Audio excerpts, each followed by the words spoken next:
امریکہ کو حواس باختہ کر دیا، کیونکہ جب ایرانیوں نے امریکہ کے F-15 جہازوں کو بھی گرانا شروع کر دیا، ان کے ہیلی کاپٹروں کو بھی گرانا شروع کر دیا، اور جو خلیجی ممالک میں امریکہ کے فوجی اڈے تھے ان کو تباہ و برباد کر دیا، امریکہ کو اربوں ڈالر کا نقصان پہنچایا، امریکی فوجیوں کی لاشیں تابوتوں میں واپس امریکہ جانی شروع ہو گئیں، تو ٹرمپ کو احساس ہوا کہ یہ تو نیتن یاہو نے میرے ساتھ فراڈ کر دیا، دھوکہ کر دیا۔ اس نے تو کہا تھا چٹکی بجاتے میں ایران میں رجیم چینج ہو جائے گا، یہ تو میرے جہاز گرا رہے ہیں، میرے ہیلی کاپٹر گرا رہے ہیں، میرے فوجیوں کو مار مار کے تابوتوں میں واپس امریکہ بھیج رہے ہیں۔ یہ وہ موقع تھا جب ٹرمپ کو پاکستان کی یاد آئی، اور پھر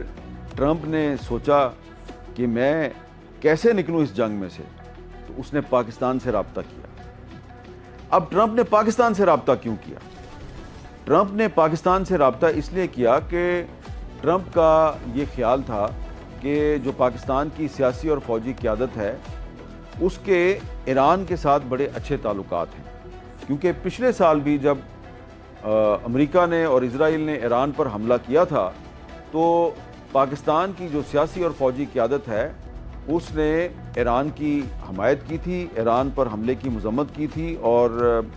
ایران کی جو اس وقت حکومت ہے اس کے ساتھ انہوں نے بڑے اچھے تعلقات بنا لیے تھے۔ تو ٹرمپ کا خیال تھا کہ پاکستان ہی ہے اس وقت اس خطے میں، کیونکہ ایران کے ارد گرد جو ممالک ہیں وہ اس پوزیشن میں نہیں تھے کہ وہ ایران کو کنونس کریں کہ جی آپ امریکہ کے ساتھ بات چیت کریں۔ اب ٹرمپ جو ہے اس نے ایک طرف تو پاکستان سے درخواست کی، دوسری طرف وہ ایرانیوں کو دھمکیاں بھی دے رہا تھا، تو پاکستان کی سیاسی اور فوجی قیادت جو ہے اس نے ایران کے ساتھ رابطہ کیا۔ یہاں پر یہ بھی آپ کو بتانا بڑا ضروری ہے کہ پاکستان نے اس جنگ کے شروع ہونے کے فوراً بعد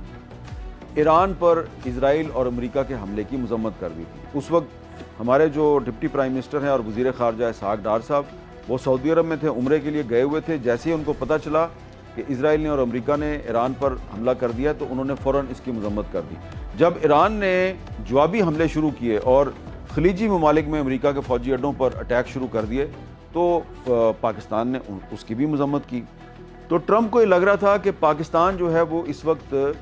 پوری طرح نہ تو ایران کے ساتھ ہے اور نہ ہی وہ امریکہ اور اسرائیل کے ساتھ ہے، پاکستان درمیان میں کھڑا ہے۔ اب پاکستان نے ایران کے ساتھ بات چیت شروع کی، تو ابتدا میں تو ایرانی جو ہیں ان کا یہ کہنا تھا کہ جی امریکہ جو ہے وہ ہمیشہ مذاکرات کے نام پر ہمارے ساتھ دھوکہ کرتا ہے، ہمیں امریکہ کے ساتھ اب مذاکرات نہیں کرنے، اب امریکہ نے جو ہمارا کرنا ہے کر لے۔ تو ابتدا میں پوری کوشش کی پاکستان نے کہ ایران جو ہے وہ مذاکرات پہ راضی ہو جائے، لیکن ایرانی جو ہیں ان کی بہت سی شرائط تھی، اور وہ یہ کہتے تھے کہ اب ہم پہ پہلے بھی پچھلے سال بھی امریکہ نے ہمیں دھوکہ دے کے ہم پر حملہ کیا، پھر اس سال بھی مذاکرات میں ہم شامل تھے، مذاکرات ہمارے بڑے اچھے طریقے سے آگے بڑھ رہے تھے، انہوں نے پھر ہم پر حملہ کر دیا، تو اب ہم نے امریکہ سے بات چیت نہیں کرنی۔ لیکن پاکستان نے اپنی کوشش جاری رکھی۔ اب آخر کار جب پاکستان نے بہت زیادہ ایفرٹ کی تو ایران جو ہے اس نے اپنی کچھ شرائط پیش کر دیں، اور ادھر سے امریکہ کی بھی شرائط آ گئیں۔ ایران کی بڑی شرط کیا تھی کہ ہم نے جو آبنائے ہرموز کو بلاک کر دیا ہے یا یورینیم کی انریچمنٹ کا معاملہ ہے، اس پہ تو بات چیت کر لیں گے، لیکن آپ کو لبنان میں بھی سیز فائر کروانا ہے، کیونکہ اسرائیل نے لبنان میں جو وہاں کے جو بے گناہ سیولینز ہیں ان کا قتل عام شروع کر دیا۔ تو پاکستان نے کہا جی ٹھیک ہے ہم اس پہ کوشش کرتے ہیں۔ اب یہاں پر بڑا سرپرائز ہوا کہ جب دنیا کو پتہ چلا کہ پاکستان جو ہے وہ ایران اور امریکہ کے درمیان میڈیشن کی کوشش کر رہا ہے، تو صرف انڈین میڈیا نہیں بلکہ امریکی میڈیا نے اور بہت سا جو مشرق وسطیٰ کا میڈیا ہے اس نے بھی کہا جی پاکستان دراصل میسنجر کا کردار ادا کر رہا ہے۔ پاکستان جو ہے وہ امریکہ کا پیغام ایران کو دیتا ہے، ایران کا پیغام امریکہ کو دیتا ہے، اور پوسٹ مین کا خطاب بھی دیا گیا جی پاکستان کو، کہا گیا جی پاکستان تو ڈاکیے کا کام کر رہا ہے۔ لیکن آخر کار ایران جو ہے اس نے پاکستان پر اعتماد کر لیا اور رسک لیا ایرانی قیادت نے، لیکن پاکستان پر اعتماد کر کے امریکہ سے مذاکرات کا فیصلہ کر لیا گیا۔ یہاں پر اب امریکیوں کو بھی سرپرائز ہوا۔ اب امریکہ کا پاکستان سے رابطہ کرنا، یہ تو میں نے آپ کو بتا دیا کہ یہ اس کی مجبوری تھی، پھنس گیا تھا امریکہ، اور اس کو جنگ سے نکلنے کے لیے فیس سیونگ چاہیے تھی، تو فیس سیونگ کے لیے پاکستان سے رابطہ کیا۔ لیکن زیادہ امپورٹنٹ بات یہ ہے کہ یہ جو امریکہ نے پاکستان سے رابطہ کیا، اس کی وجہ یہ تھی کہ ایرانی قوم کی بہادری، شجاعت، قربانی۔ اگر ایران میں فوری طور پہ رجیم چینج ہو جاتی تو کسی نے پاکستان سے رابطہ نہیں کرنا تھا، بلکہ پھر ایران کے ساتھ ساتھ پاکستان کی بھی خیر نہیں تھی، پھر پاکستان کے خلاف بھی بہت سازشیں ہونی تھی۔ تو ایرانی قوم کی بہادری اور اس کی شجاعت اور اس کی قربانیاں جو ہیں، اس کی وجہ سے پاکستان کی اہمیت میں اضافہ ہوا، امریکہ نے پاکستان سے رابطہ کیا۔ اب اس کے بعد ایران نے پاکستان پر اعتماد کیوں کیا؟ حالانکہ آپ سب جانتے ہیں کہ یہ 2024 میں پاکستان اور ایران کے درمیان کچھ محدود عرصے کے لیے ایک ٹینشن ہوئی تھی۔ ایران نے ایک پاکستان پہ میزائل مارا، پاکستان نے فوراً جواب دیا، لیکن پھر وہ معاملہ ختم ہو گیا تھا۔ لیکن آپ یہ دیکھیں کہ 2024 کے اس واقعے کے باوجود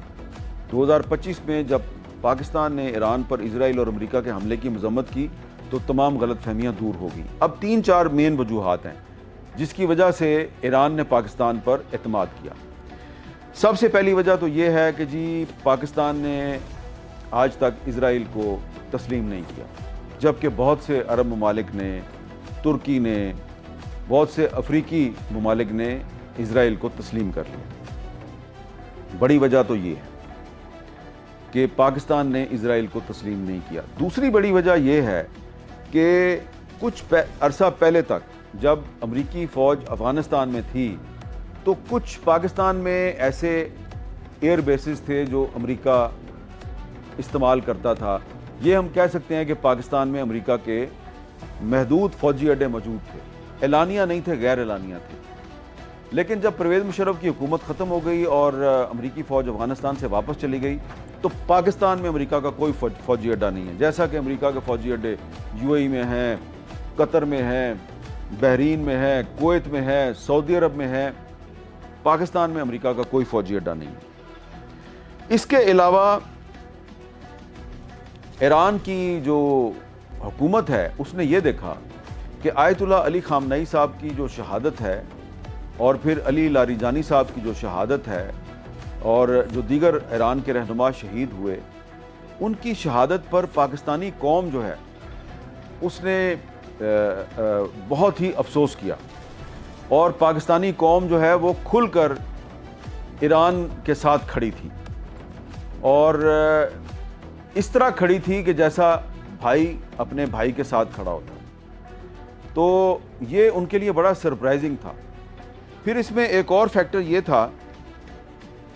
کہ علامہ اقبال جو ہیں وہ ایران میں بڑے پاپولر ہیں، ایران میں ان کی بڑی عزت ہے، وہاں پہ ان کو اقبال لاہوری کے نام سے جانا جاتا ہے۔ یہ جو انقلاب ایران تھا اس میں بھی علامہ اقبال کا جو فارسی کلام ہے اس کا بڑا کردار تھا۔ جو ایران کے شہید سپریم لیڈر تھے آیت اللہ علی خامنئی، انہوں نے علامہ اقبال پر پوری ایک کتاب لکھ رکھی ہے، فارسی میں بھی اور پھر اس کا انگریزی ترجمہ بھی ہوا۔ تو یہ ایک بانڈ تھا جس کی وجہ سے ایرانی جو ہیں وہ پاکستان پر اعتماد کر رہے تھے، اور سب سے بڑی وجہ یہ تھی کہ ایرانیوں کو یہ بھی احساس ہو گیا کہ پاکستان کے ٹرمپ کے ساتھ کافی اچھے تعلقات ہیں، تو ہو سکتا ہے کہ پاکستان ہمارا ہمسایہ بھی ہے، 900 کلومیٹر ہمارا کامن بارڈر ہے، تو ہو سکتا ہے کہ پاکستان جو ہے وہ سنسیئرلی کوشش کرے کہ مسئلہ ہمارا جو ہے وہ امریکہ کے ساتھ حل ہو جائے۔ اور پاکستان نے ایران کی قیادت کو یہ بھی سمجھایا کہ ہم ایران میں اس لیے رجیم چینج نہیں چاہتے، ہم اس لیے ایران میں امن اور سلامتی چاہتے ہیں کہ خدا نہ خواستہ اگر ایران میں رجیم چینج ہو گیا تو پھر جو ایران میں نئی حکومت آئے گی وہ اسرائیل کے کنٹرول میں ہوگی، اور اسرائیل جو ہے وہ ایرانی بلوچستان کے راستے پاکستانی بلوچستان میں مداخلت کرے گا تو ہم چاہتے ہیں کہ آپ کی حکومت مستحکم رہے، آپ کے امریکہ کے ساتھ معاملات ٹھیک ہو جائیں۔ تو اس طرح پھر ایران نے پاکستان پر اعتماد کیا اور یوں پاکستان نے ایران اور امریکہ کے درمیان جو معاملات ہیں ان کو آگے بڑھانا شروع کیا۔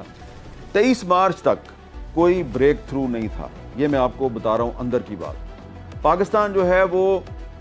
کوشش کر رہا تھا، ایران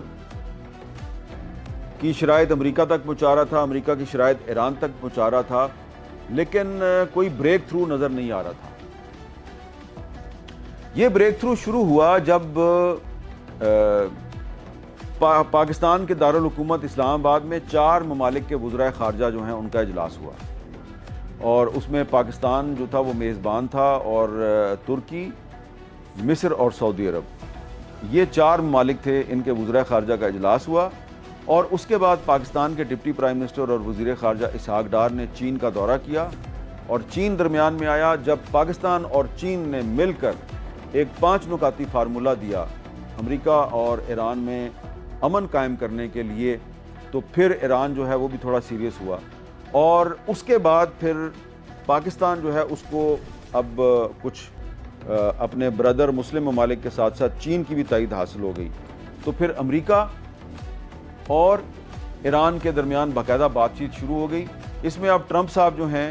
ان کا مفاد یہ تھا، ان کا انٹرسٹ یہ تھا کہ ان کو نظر آ رہا تھا کہ اگر میرا ایران کے ساتھ معاملہ طے ہو جائے تو پھر 14 مئی کو میں نے چین کے دورے پہ بھی جانا ہے، تو میرا چین کا دورہ بھی کامیاب ہو سکتا ہے۔ تو یہ جناب وہ ساری میں نے آپ کو وجوہات بتائی ہیں جس کی وجہ سے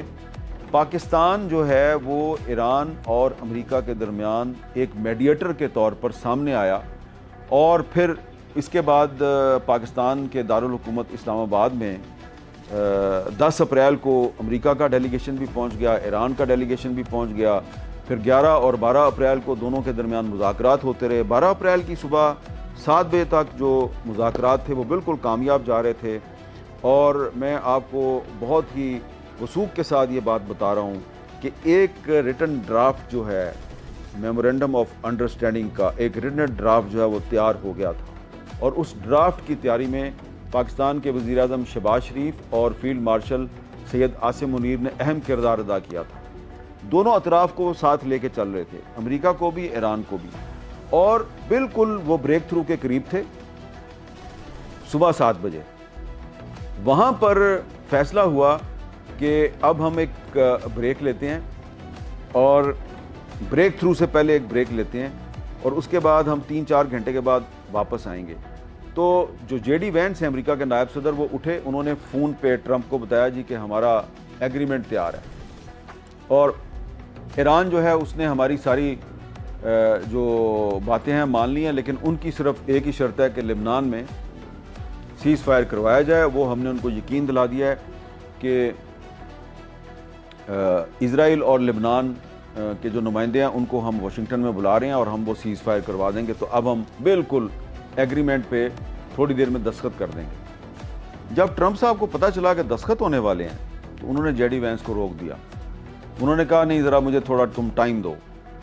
اور تھوڑی دیر بعد انہوں نے میسج بھیجا کہ نہیں آپ آ جائیں، واپس آ جائیں۔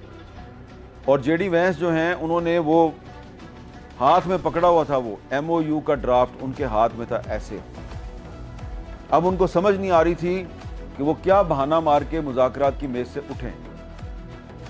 تو انہوں نے جی کہا جی کہ میں زیادہ ڈیٹیل میں آپ کو نہیں لے کے جاتا، جو انہوں نے کہا تھا وہ بہت قابل اعتراض بات کی تھی، جو میرے خیال سے ان ڈپلومیٹک بھی تھی اور ان ایتھیکل بھی تھی۔ یہ تفصیل کسی اور ذریعے سے اگر آپ تک آ جائے تو آ جائے۔ بہرحال جی جے ڈی وینس صاحب جو ہیں انہوں نے کہا جی یہ جو ڈرافٹ ہے ٹھیک ہے، اس پر ہمارا اتفاق ہے، لیکن اس میں کچھ ٹیکنیکل پرابلمز ہیں، تو وہ ہمیں ذرا آپ ٹائم دیں، وہ پھر ہم ٹیکنیکل پرابلمز جو ہیں وہ ریزالو کریں گے اور ہم دوبارہ ملیں گے۔ یہ انہوں نے کہا ہم دوبارہ ملیں گے، باقر کالیباف صاحب کو انہوں نے کہا جی ہم دوبارہ ملیں گے، وزیر اعظم پاکستان کو کہا ہم دوبارہ ملیں گے۔ یہ کہہ کے وہ وہاں سے اٹھے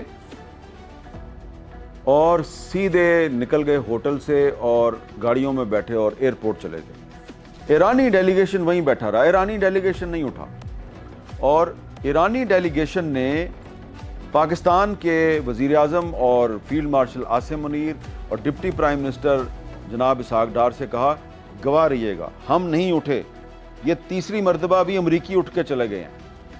تو اس کے بعد پھر پاکستان نے ایرانیوں سے کہا کہ جی انشاءاللہ کولیپس تو نہیں ہوا، مذاکرات میں کوئی ڈیڈ لاک تو نہیں آیا۔ جے ڈی وینس بھی یہی کہہ کے گیا ہے کہ ہم دوبارہ ملیں گے، تو ٹھیک ہے انشاءاللہ ہم دوبارہ ملیں گے، اور اگلی دفعہ جب ہم ملیں گے تو ایک ایسا ڈرافٹ جو ہے اس کو پہلے تیار کر لیں گے کہ جس سے امریکہ بھاگ نہ سکے۔ تو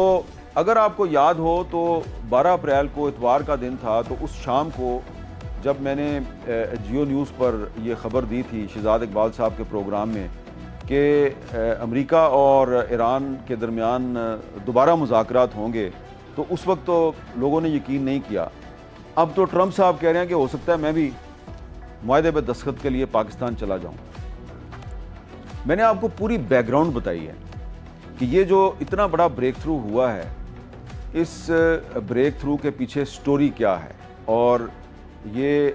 ٹرمپ کی کیا مجبوری تھی، اور ایران نے کیوں پاکستان پر اعتماد کیا۔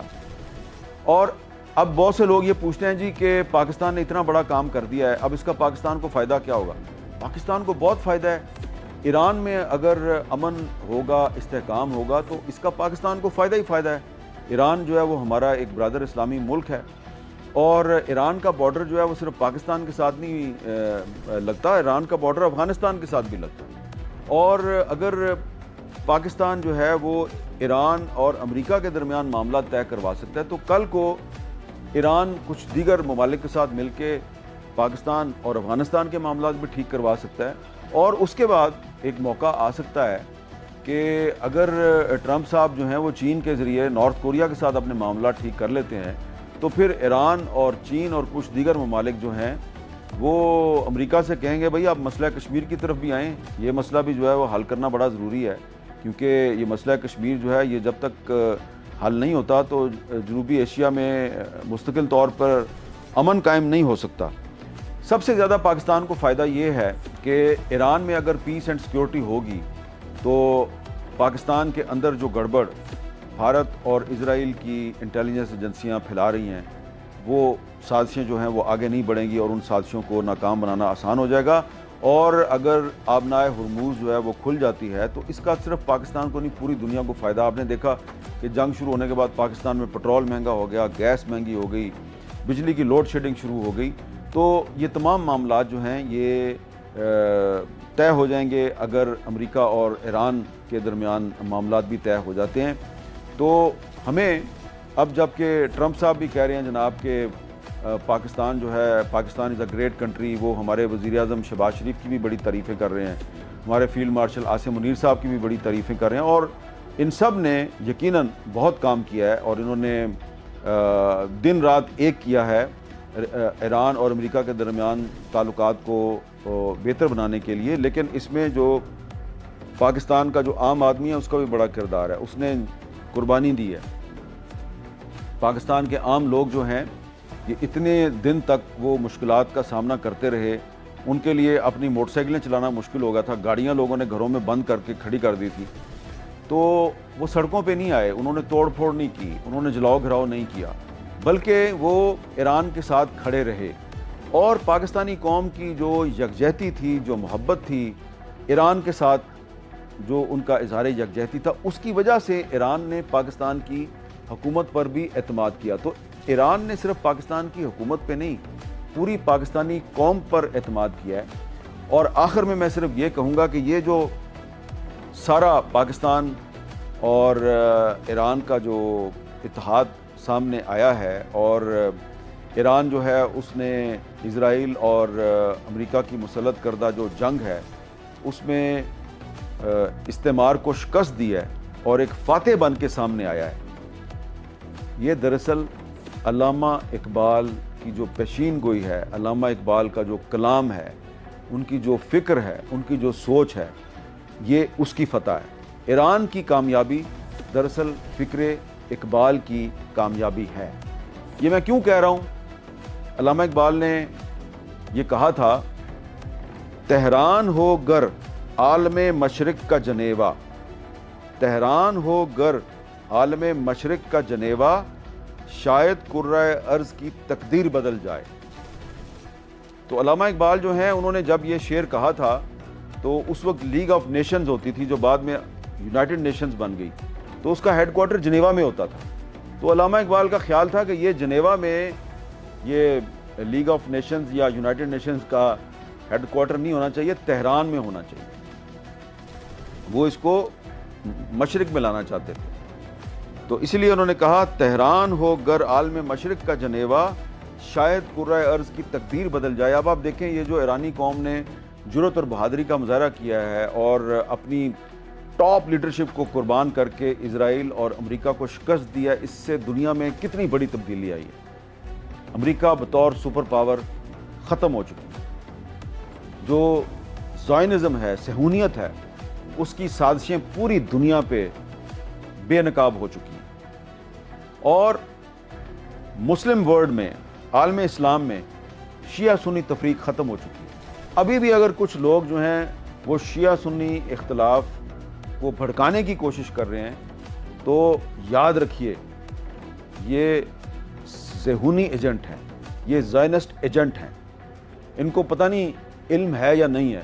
لیکن یہ ڈائریکٹلی اور انڈائریکٹلی جو زائنسٹ کانسپریسی ہے، گریٹر اسرائیل کی کانسپریسی ہے، یہ اس کو آگے بڑھا رہے ہیں۔ آج سے بہت سال پہلے Lawrence of Arabia, colonel Lawrence تھا، ایک برٹش ایجنٹ تھا، اس نے عربوں اور ترکوں کو آپس میں لڑایا تھا۔ اس نے شیعہ سنی فساد پیدا کرنے کی کوشش کی تھی،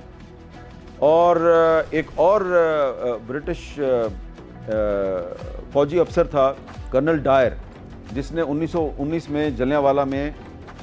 قتل عام کیا تھا۔ اس نے بلوچستان میں بھی یہی کام کیا تھا، اس نے بلوچوں کو بھی شیعہ سنی بنیاد پر آپس میں تقسیم کرنے کی کوشش کی تھی۔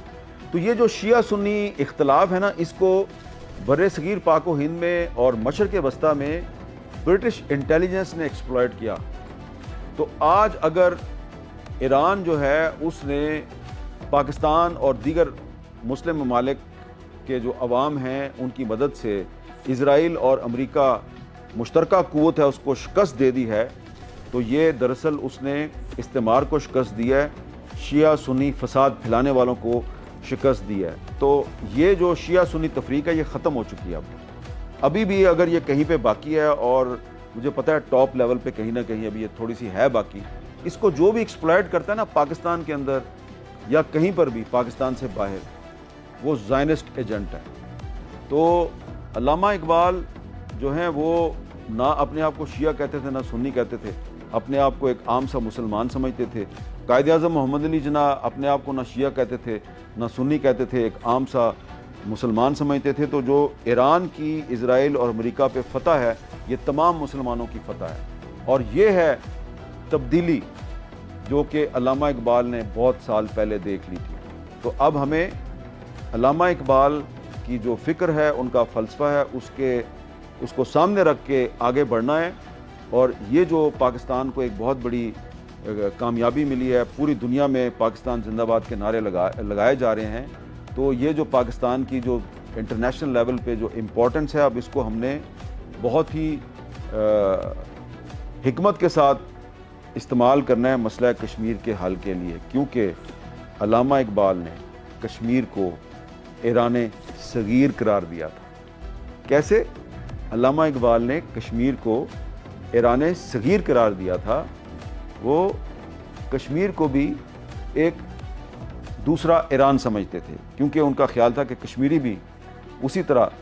بہادر اور خوبصورت لوگ ہیں جس طرح ایرانی ہیں۔ بہت بہت شکریہ۔